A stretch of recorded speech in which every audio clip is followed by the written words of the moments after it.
Hey, it's Rory Stern here from RFS Digital Media, and in this case study, we're going to talk a little bit about why it's so important to be direct with your ad copy and your creative. I've always said to people when sharing a little bit about our strategy that you want your ad copy, you want your ad, the entire ad unit, to really hit people between the eyes. Let them know exactly what you're giving them because you've got like an instant, a blink of an eye to grab their attention, let them know what they're going to click through to for them to take action. I'm not really big on a lot of curiosity headlines or curiosity copy because then you're really getting someone to stop, notice, and your click-through rate may improve, your traffic may improve, the volume of traffic may improve, but chances are the quality of that traffic just sucks. And we're going to take a look at a case study here where the client pretty much from the beginning dictated the ad copy we were running until we finally saw results that just weren't impressive. And we finally said, all right, let's test our copy and take a look at what happens. And, I guess you can see there, the lessons I'm going to point out is number one, copy really is king.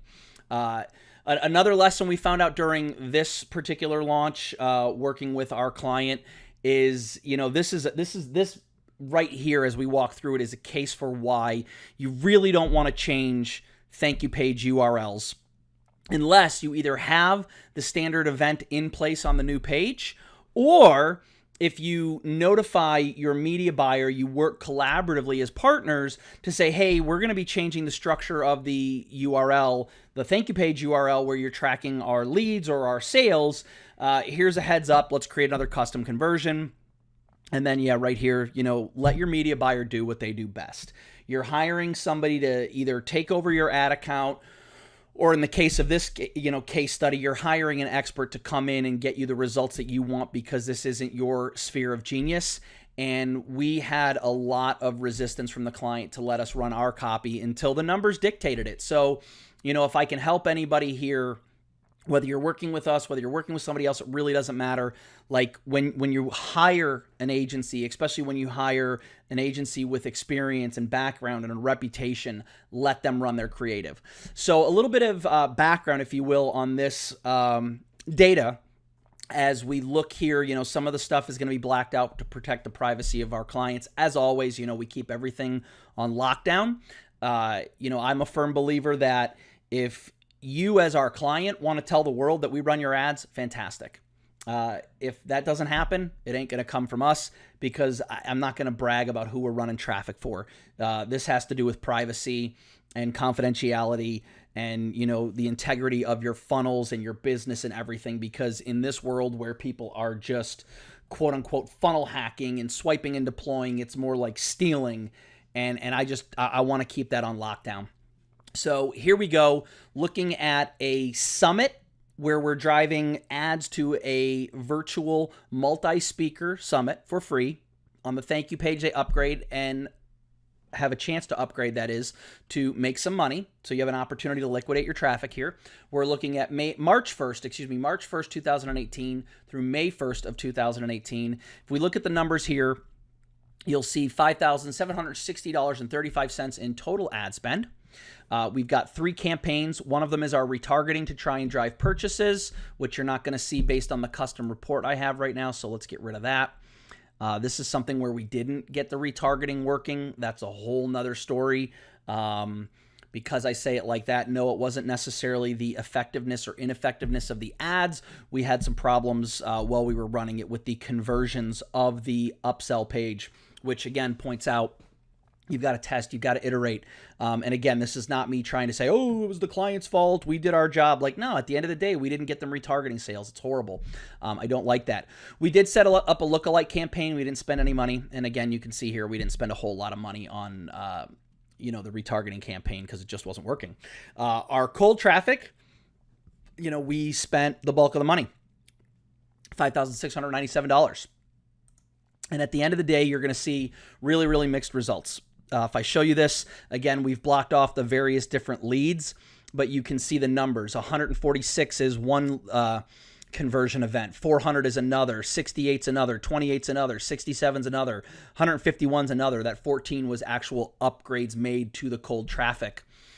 So you can see we did test, we did iterate. Now I want to take a look at the ad set level, and you're just going to have to take me at face value here for when we were running the client's copy versus when we were running ours. And again, it's tricky because, you know, the client kept changing the thank you pages. So if we look at, I think it was the new one, and we look at, let's go back to like the last couple days of October. We'll look at the 15th through the 28th. We're looking at $7.88 per lead. We go over here to this one at $16.14. So yeah, they changed it around a lot on us. It was pretty brutal. And again, it's just it's an indicator that you really got to be careful. But you'll see the dramatic difference. You know, $7.88 is what we were able to optimize it down to. This lead cost obviously sucked, and what you're seeing in here, if we scroll over to look at the dates, is there's some overlap with what conversion event, and it really muddied the waters, which is again why I say don't change URLs, don't update your custom conversions, don't rely on or always use standard events. Have something in place before you make those changes so that everything is tracking, because, you know, we had, I mean, God knows how many custom conversions. Let's take a look at it real quick.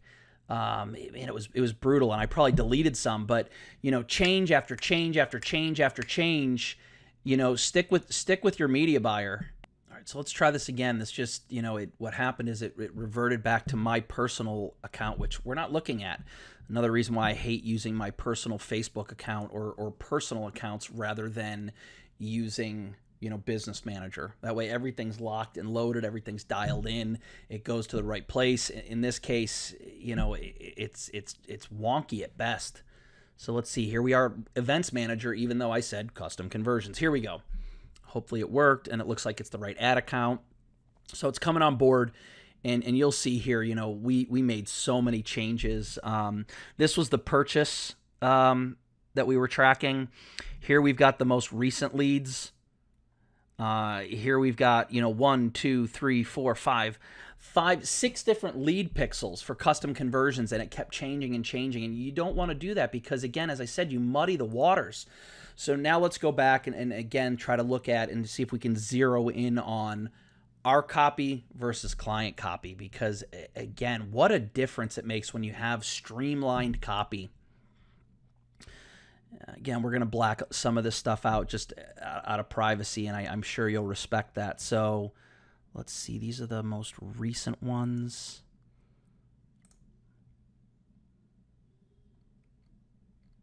And you can see in this column just like the leaps and bounds between what the cost per lead was over that 2-week period.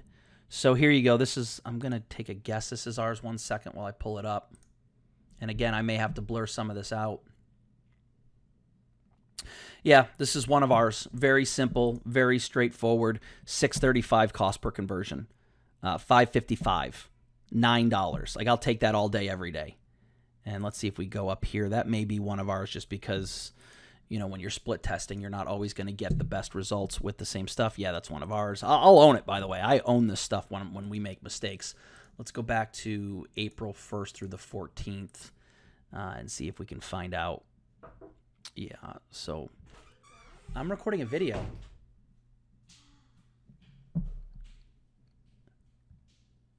This is probably one of our copy too. We had it down to 272. Yeah, that's one of our copy. I really am trying to find their copy. Let's see if this is one of them.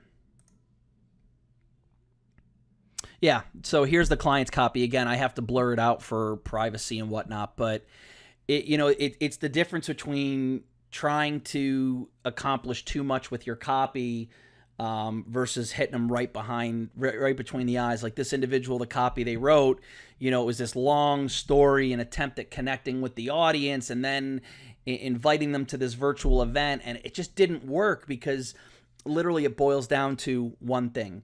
Give somebody one thing to really grasp onto. So if you're telling them a story and then inviting them to a summit, the connection can be lost. And it was here. You can see by those numbers. Whereas if you just say, hey, I want you to come attend this summit, here's why, bullet, boom, people get it. They go, all right, I want to attend this thing. Let me sign up. So again, hopefully this is a decent case study to let you know that, you really, like, the big takeaways are, you really want to be direct with your ad copy and your creative. Hit people right between the eyes. Your headline should let them know immediately what they're getting into. Again, a reminder, copy is king. Another big takeaway is don't change your URLs without notifying your media buyer or without working on your team in-house, whatever it is, to make sure the custom conversions are being tracked, to make sure the standard events are being tracked. And honestly, I can't, implore you enough, whether you're working with our company, whether you're working with another agency out there, whatever it is, if you've hired an expert, let them do what they're really, really good at. Again, I know a lot of our clients, honestly, are really, really sharp with Facebook ads. They do a lot of traffic themselves before they come to us, or they've taken over from other media. I mean, who knows? There's any number of reasons. So I'm just trying to say, like, we work with some of the best of the best of the best who know what they're doing as is. And when we come in, there may be a little bit of jockeying for position to say, hey, like, we know what we're doing. Use this copy, use that copy. At least let them test. At least let your media buyer test what they're doing, because if they're worth a salt, if they're worth anything, they're going to be able to come in and implement their systems, their processes like we do. We have a system and process for everything we do with ads, and part of it is the way we write copy that gets results time and time again. Hope this was helpful. Hope you enjoyed it. If you've got any questions, feel free to reach out to myself or my team. On behalf of everybody on the RFS Digital Media team, this is Rory. Thanks for watching. Take care.